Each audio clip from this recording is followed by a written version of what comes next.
महान विद्वान कलाकारों के द्वारा अब आप हेलो थोड़ा ट्रेवल का थोड़ा खेल पड़ा।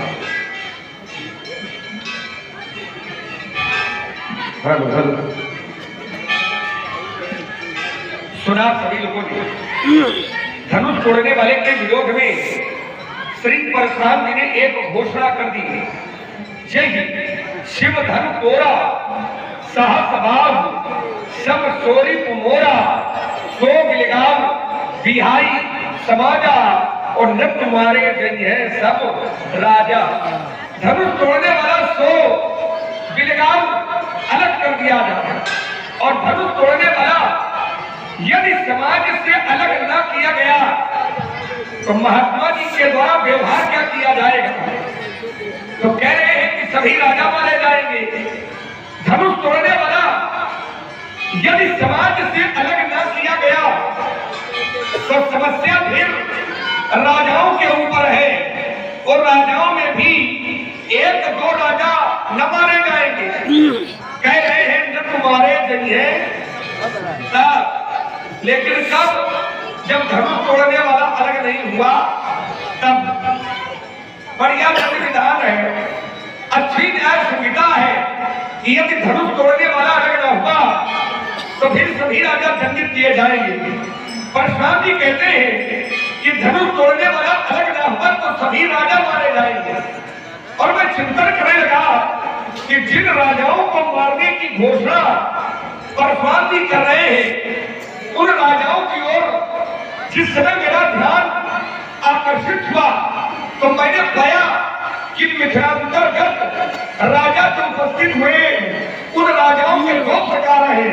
एक राजा है तपस्वी देख धूप अभिलाखे कूर प्रभूत मूढ़ मन माखे उठ उठ पहाड़ी सनहा अभागे और जहां तहां गाल बजावन लागे। ये दुष्ट प्रवृत्ति के राजा है। दूसरे राजा है साधु भूप बोले सुरबानी राज समाज ही लाज लगानी। मिथिला में दो प्रकार के राजा है, साधु राजा और दुष्ट राजा। परशुराम जी ने घोषणा कर दी कि न तुम्हारे देखे सब राजा और जब सब राजा मारे जाएंगे तो सब राजाओं में साधु राजा भी मारे जाएंगे और दुष्ट राजा भी मारे जाएंगे। तो मैं चिंतन करने लगा क्या परशुराम जी के द्वारा साधु राजा भी और यदि परशुराम जी के द्वारा साधु राजा भी मारे जाएंगे तो परशुराम जी अपने चरित्र के साथ में न्याय कैसे कर पाएंगे। क्यों? क्योंकि मैंने नहीं सुना है, मैंने नहीं जाना है, मैंने तो यही सुना है और यही जाना है कि जब जब परशुराम जी ने फरसा चलाया है तब तक दुष्टम क्षत्रम भूम भारम जो दुष्ट प्रवृत्ति के लोग थे तो दुष्ट प्रवृत्ति के लोगों पर परशुराम जी ने अपना फरसा चलाया है। तो दुष्ट प्रवृत्ति के लोगों पर फरसा चले ये ठीक है, दुष्ट प्रवृत्ति के लोगों पर फरसा चलाया जाए ये निर्णय उचित है। लेकिन यही फरसा यदि साधु पुरुषों पर भी चले तो ये निर्णय थोड़ा उचित नहीं है। इस निर्णय पर पुनर्विचार की आवश्यकता है। हाँ, धनुष तोड़ने वाला अलग किया जाए ये कथोपकथन महाराज जी का है तो मेरा चिंतन है कि उसको अलग करने की आवश्यकता नहीं है, वो तो अलग है ही, बस उसको देखने की आवश्यकता है। अलग कैसे है तो उसके लिए विद्वानों ने दो प्रमाण दिए। अलग करना नहीं है, वो अलग है। कैसे अलग है तो पहला तो प्रमाण ये है कि जिसने धनुष को तोड़ा है वो है विजेता और जो नहीं तोड़ पाए वे है पराजित। तो जो पराजित है उनकी स्त्री चली गई है और जो विजेता है उसके नाम में स्त्री जुड़ गई है। जो पराजित है उनकी स्त्री चली गई है। तभी तो आचार्यों को कहना पड़ा था कि श्रीहत भय हार ही राजा बैठे निज निज जाहि समाजा नपन बिलो की जनक अकुलाने अब बोले वचन रो सजन साने। तो जो पराजित है उनकी स्त्री चली गई है और जो विजेता है मैंने तोड़ने वाला है उसके नाम में श्री लग गई है। अब किसके नाम में श्री लगी है यदि ये चिंतन परशुराम जी कर ले तो फिर धनुष तोड़ने वाले को अलग करने की आवश्यकता नहीं है, वो तो अलग है ही। पहला प्रमाण है। दूसरा प्रमाण, आचार्यों ने कहा कि धनुष तोड़ने वाला अलग है। विद्वानों ने कहा हाँ, क्या कैसे? क्या वैसे लगा है जैसे तारों के बीच में चंद्रमा, राज समाज विराजत रूरे और उठगन जब सुख विदु पूरे। उठगन कहते हैं तारों को, अब विदु कहते हैं चंद्रमा को। तो धनुष तोड़ने वाला इस राज समाज में ऐसे बैठा है, कैसे? क्या जैसे तारों के बीच में चंद्रमा। तो जैसे तारों के बीच में चंद्रमा होता जरूर है, लेकिन चंद्रमा को तारों से अलग करने की आवश्यकता नहीं होती है। यदि देखोगे तो चंद्रमा अलग ही दिखाई पड़ता है। अब समस्या वहां आती है कि जैसे कोई पूछ दे कि आकाश में ध्रुव तारा कौन है। समस्या वहां आती है कि जैसा कोई पूछ दे कि आकाश में ध्रुव तारा कौन है, तो समाज का बैठा हुआ प्रत्येक व्यक्ति ये नहीं जानता है कि आकाश में ध्रुव तारा कौन है ना? तो यहाँ समस्या है। लेकिन कोई पूछेगा कि आकाश में चंद्रमा कौन है, तो आकाश में चंद्रमा कौन है ये पूछने का विषय नहीं है। ये तो 4 साल के बच्चे को भी मालूम होता है कि आकाश में चंद्रमा कौन है। वैसे ही तोड़ने वाला इस राज समाज के अंतर्गत उपस्थित है। कैसे है? जैसे तारों के बीच में चंद्रमा, तो राजाओं के बीच में वैसे धनुष तोड़ने वाला है। तो तारों के बीच में चंद्रमा होता जरूर है, लेकिन चंद्रमा को तारों से अलग करने की कोई आवश्यकता नहीं है, वो तो अलग होता ही है। हाँ, एक अंतर होता है। अंतर क्या होता है? जिस रंग का आवरण हम अपने नेत्रों पर चढ़ा लेते हैं, जिससे हमको वैसा ही दिखाई पड़ता है। उदाहरण, रात होती है तो रात होने पर जो ये हरे वृक्ष है ये हमको हरे नहीं दिखाई पड़ते। रात होती है तो ये हरे वृक्ष भी हमको काले दिखाई पड़ते। तो क्या रात में वृक्ष काले होते हैं, दिन में हरे होते हैं? क्या ऐसा होता है? ऐसा होता नहीं है। तो दिखाई क्यों पड़ता है? उसका कारण है कि हमारे नेत्रों पर रात्रि का अंधकार छा जाता है, और जब रात्रि का अंधकार नेत्रों पर पड़ता है तो जो हरा होता है वो भी हमको काला दिखाई पड़ता है। और शास्त्र ने इसकी पुष्टि भी की है कि जागी रही भावना जैसी, तो प्रभु मूरत देखी दिन तैसी। इसी मिथ्या का एक दृष्टांत है। एक विशेष पुरुष मिथिला में आया, दृश्य वही है, व्यक्ति वही है, लेकिन पर्दा अलग अलग रंग का डाल लिया लोगों ने, तो दृश्य उनको उसी रंग का दिखाई पड़ा। विशेष पुरुष मिथिला में आया, और जब उस विशेष पुरुष को जब दुष्ट प्रवृत्ति के लोगों ने देखा तो रहे असुर छल छोड़िप वेखा, तो तीन प्रभु प्रकट काल सब देखा। उन्हें वो व्यक्ति काल की तरह दिखाई पड़ा।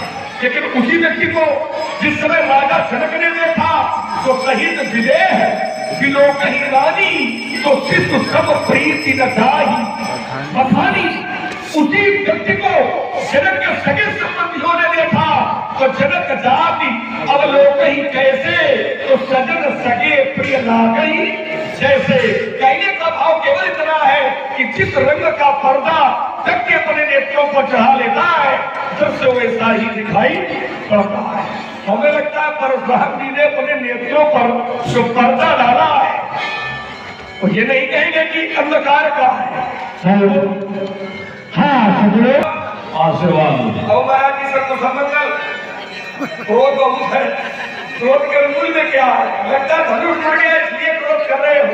एक बात बताने में हमने ये क्रोध का करना धनुष का टूटना है, धनुष टूट गया है इसलिए क्रोध कर रहे हो, तो फिर बहुत ही तोड़ी लड़काई ने हमने बहुत तोड़ी है। और जब बहुत तोड़ी तब बहुना असरिस कसरिस, दो शब्द है, एक है अस और दूसरा है कस। अस माने होता है ऐसा और कस माने कैसा। मेरा प्रश्न है, हाँ, ये हमारे आदरणीय तो उसे दे। अब धर्म ही तोरी लड़काई कबर न असरिस कीन गोसाई। एक धर्म पर ममता के हेतु, इस धर्म पर ममता का हेतु क्या है? कारण व्यक्त करें, जैसा कि आदेश हुआ है उसी शैली से लोग प्रयोग कर रहे हैं। इसलिए ममता का हेतु बताइए, अपना काम बनाइए। राजकुमार लक्ष्मण, तुमने एक ये चिंतन रखा कि मिथिला में दो प्रकार के राजा हैं, साधु राजा हैं और दुष्ट राजा भी हैं। परशुराम जी यदि सभी राजाओं को मारेंगे तो क्या साधु राजाओं को मारना यही परशुराम का कर्तव्य है? ये तुमने चिंतन रखा राजकुमार। इसका उत्तर ये है कि साधु राजा, किसी भी राजा, साधु राजा ही नहीं, यहाँ किसी भी राजा को दंडित करना हमारा लक्ष्य नहीं है। हमारी बात को समझने का प्रयास करो। यहाँ किसी भी राजा को दंड देना हमारा लक्ष्य नहीं है। हमारा लक्ष्य केवल एक है, जिसने शंकर जी का धनुष तोड़ा है उसको मैं दंडित करूंगा। यही एक हमारा लक्ष्य है।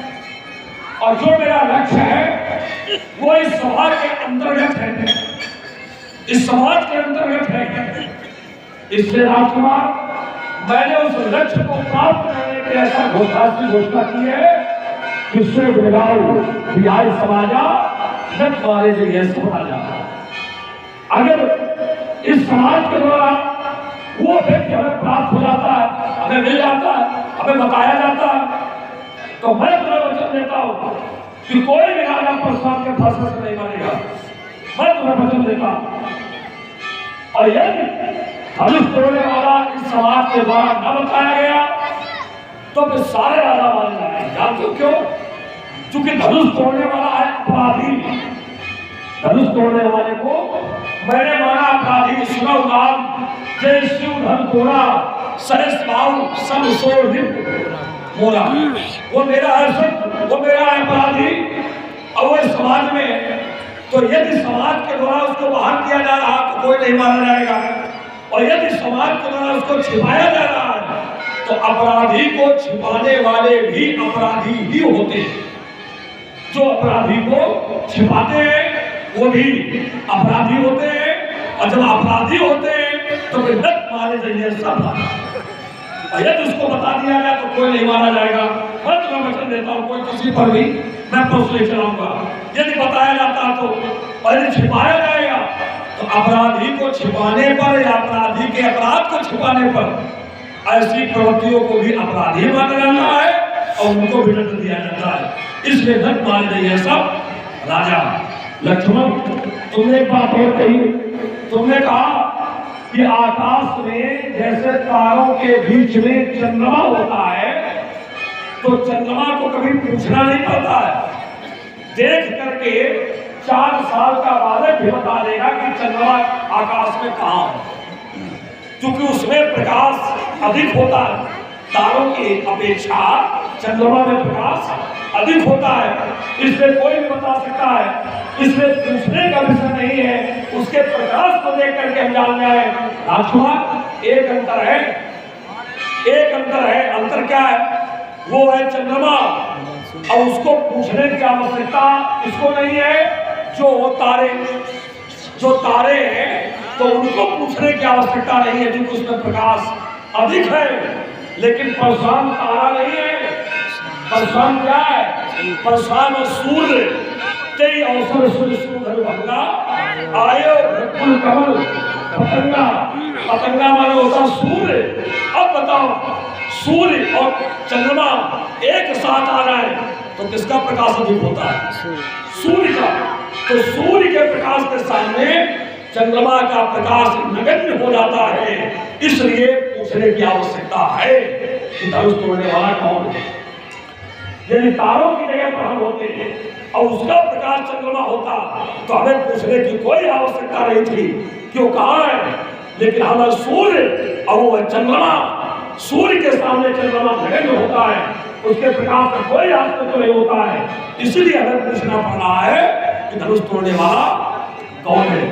और तो तुम्हें चेतावनी हमने, क्योंकि जैसा संकेत हमें मिला है देखा तो तुम्हें चेतावनी हम दे दें कि तुम अपने शब्दों को बहुत संभाल करके बोलो, बहुत संभाल करके बोलो।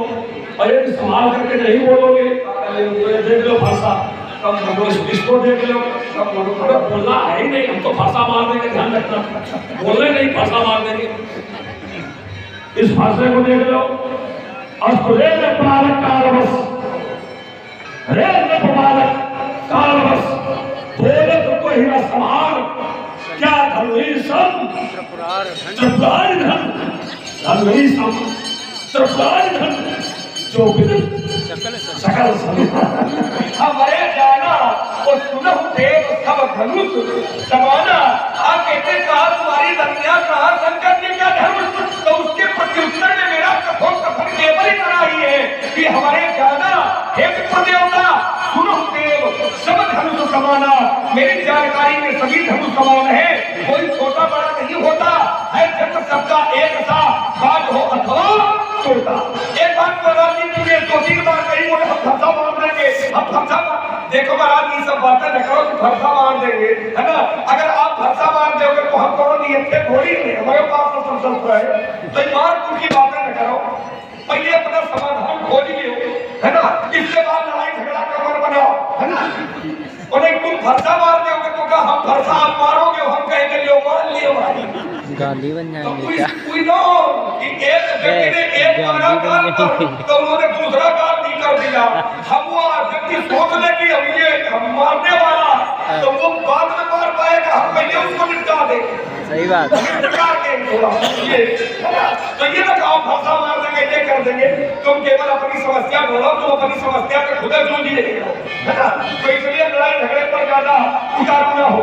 आइए कुछ बिंदु है, 2 बिंदु प्रधान जी के, उन बिंदुओं का समाधान हम करते हैं। पंडित जी ने कहा कि लक्ष्मण ये जो राजा है इनको मारना मेरा कोई उद्देश्य नहीं है, मेरा उद्देश्य है धनुष तोड़ने वाले की प्राप्ति। क्यों? क्योंकि धनुष तोड़ने वाला है अपराधी, और अपराधी को ये लोग छुपा रहे हैं, तो जो अपराधी को छुपाता है वो अपराधी होता है। अब थोड़ा चिंतन करिए, तो पहली बात तो ये शब्द ही आपका गलत हो गया है कि तोड़ने वाला अपराधी है, ये शब्द ही आपका संशोधन करने योग्य है। क्यों?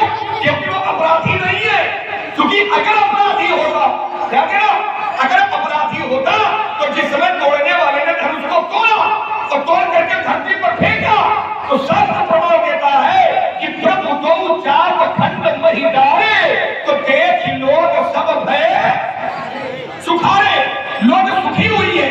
अब चिंतन करिए कि अगर अपराधी अपराध करता है तो अपराधी के अपराध करने पर भैया लोग सुखी होते हैं कि दुखी होते हैं? अपराधी अगर अपराध करता है तो क्या लोग सुखी होते हैं क्या? अब फिर भी मानस क्या में एक शब्द प्रयोग किया है, ये लोग शब्द का अभिप्राय कहां से? लोग शब्द का अभिप्राय है जनकपुर के निवासियों से, क्योंकि धनुष यज्ञ की लीला में रामचरितमानस में लोग शब्द जहां जहां आया है वहां का संबंध जनकपुर के निवासियों से। तो जनकपुर के निवासियों ने देखा, क्या देखा कि धनुष 2 टुकड़ों में परिवर्तित हो गया है, तो देख लोग सब भय सुखारे। तो जनकपुर के लोग प्रसन्न है। अब जब जनकपुर के लोग प्रसन्न है तो जनकपुर के लोग कैसे हैं? तो आचार्य फिर प्रमाण देते हैं कि पूर्ण नर नारी सुभग शुचि संता और धर्मशील ज्ञानी गुण बनता है, बनता है। ये धर्मशील है, ये ज्ञानी है, ये गुणवान है। अब थोड़ा विचार करिए कि अपराधी अपराध करता है तो का संत धर्मशील ज्ञानी गुणवान क्या अपराध का समर्थन करते हैं क्या? हमने नहीं सुना। भाई महाराज जी के संज्ञान में होगा तो अपने क्रम में प्रस्तुत करेंगे, क्योंकि मैंने नहीं जाना है। मैंने तो ये जाना है कि अपराधी का समर्थन कभी भी धर्मशील साधु संत ऋषि मुनि महात्मा ये कभी अपराध का समर्थन नहीं करते हैं। आचार्य कहते हैं कि अपराध के विरोध में हमारे यहाँ के साधु पुरुषों ने शरीर की एक एक रक्त की बूंद को देना स्वीकार किया है, लेकिन कभी भी दर्द का समर्थन करना स्वीकार नहीं किया है। तो पहली बात तो ये शब्द ही आपका गलत हो गया है कि हम अपराध किया तोड़ने वाले। दूसरा तर्क ये, आपने जो मौलिक का प्रयत्न किया है, सोचा है, विचार बनाया है, तो ये आपने अपने भुजबल का प्रयोग किया है, अपनी बुद्धि बल का प्रयोग नहीं किया है।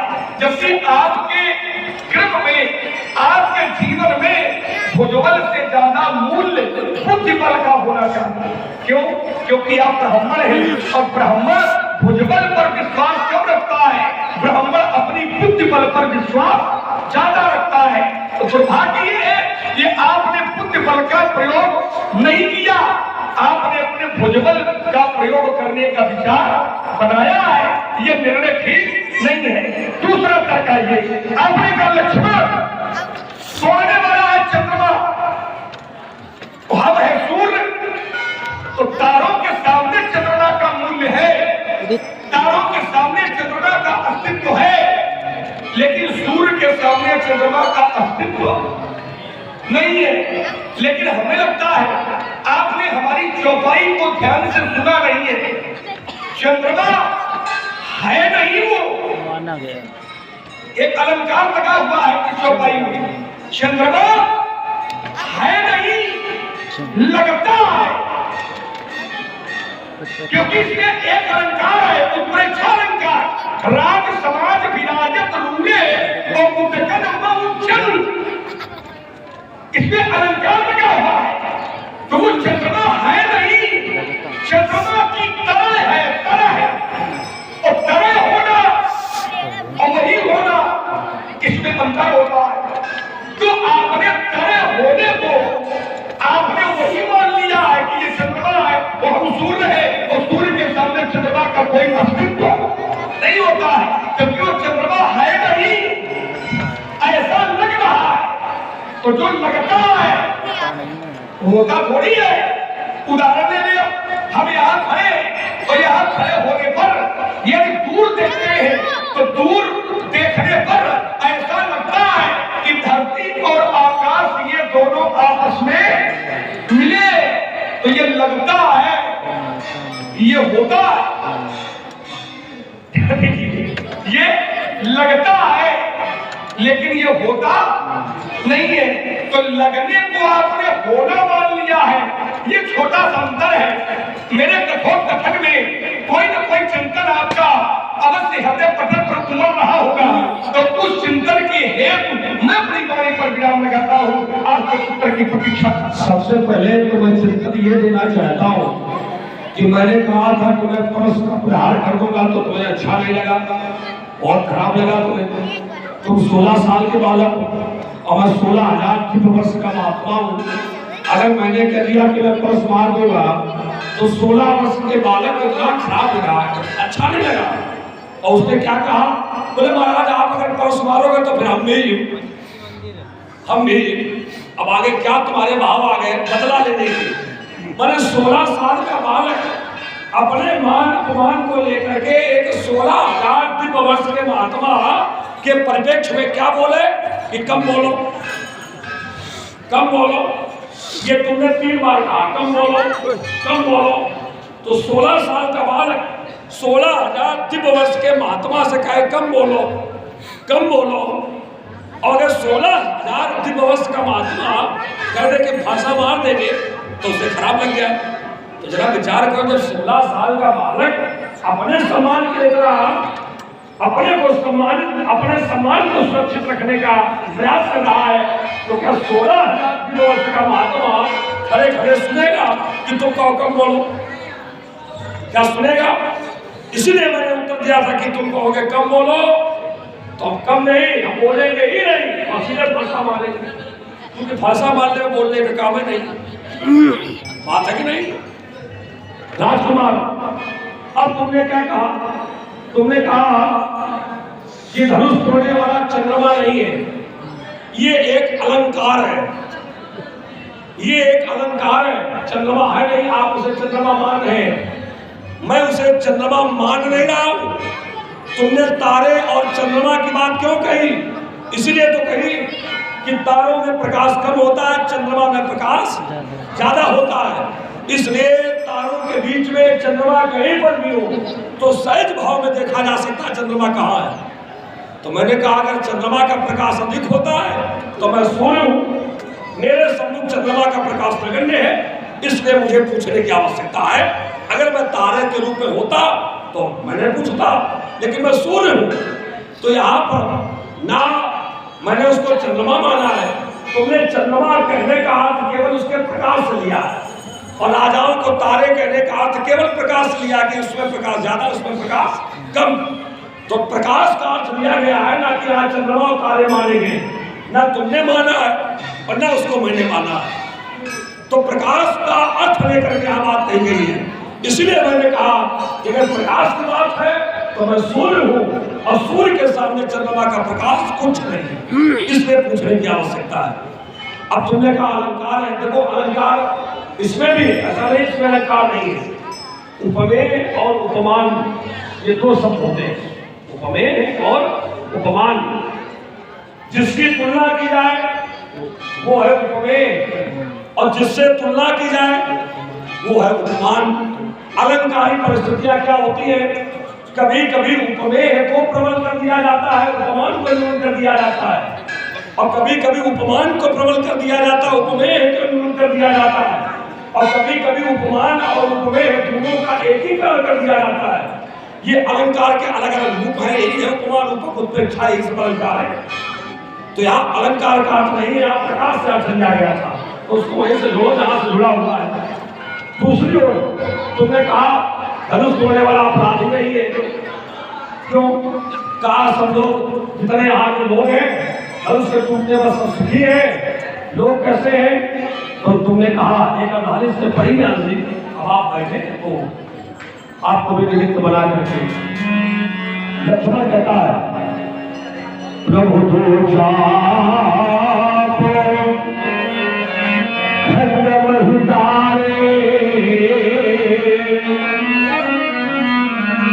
और देखी लोग सब भय सुखारे। लोग कौन? कापुर नर नारी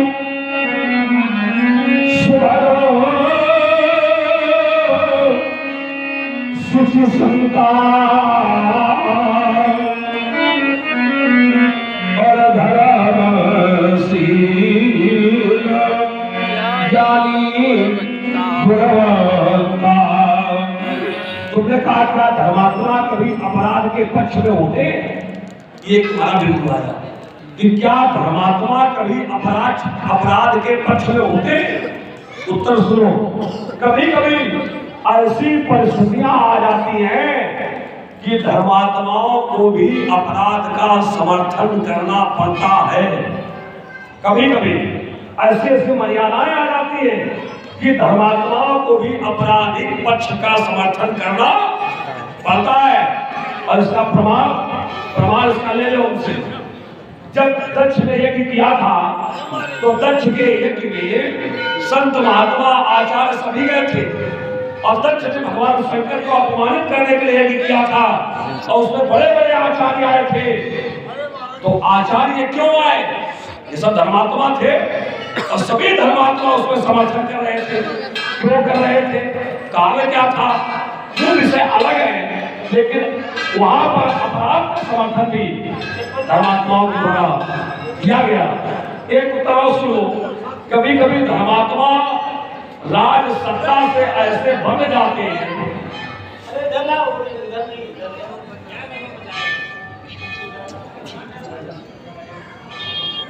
क्या तुम लोग बीच में लखन का हंसी हमारे जाना देव सब धनुष समाया। इस संसार के सभी धनुष बराबर हैं। नहीं राजकुमार लक्ष्मण, एक जगह पर दो धनुषों को प्रमुख बताया गया। इन्हें कोई धनुषे श्रेष्ठ पूजते पर्वती विश्वकर्मा। विश्वकर्मा जी के द्वारा बनाए गए दो धनुष प्रमुख हैं। कौन?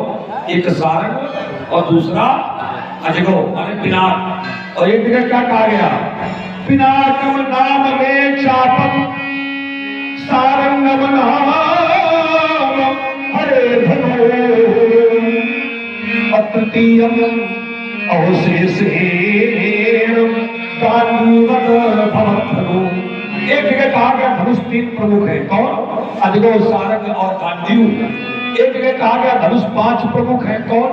अजगो, सारंग, गांडीव, मांडीव, पुष्कर। एक जगह कहा गया धनुष छह भी प्रमुख हो सकते हैं।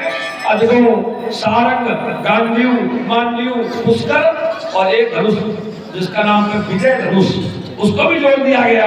तो राजकुमार लक्ष्मण ये धनुष प्रमुख है। जहाँ छह प्रमुख बताए गए वहां जिसका नाम, जहाँ पांच प्रमुख बताए गए वहां जिसका नाम, जहाँ तीन प्रमुख बताए गए वहां जिसका नाम, जहाँ दो प्रमुख बताए गए वहां जिसका नाम। इसलिए सभी धनुषों के समान ये अजगो नहीं हो सकता। चलिए पहली बात तो ये आपने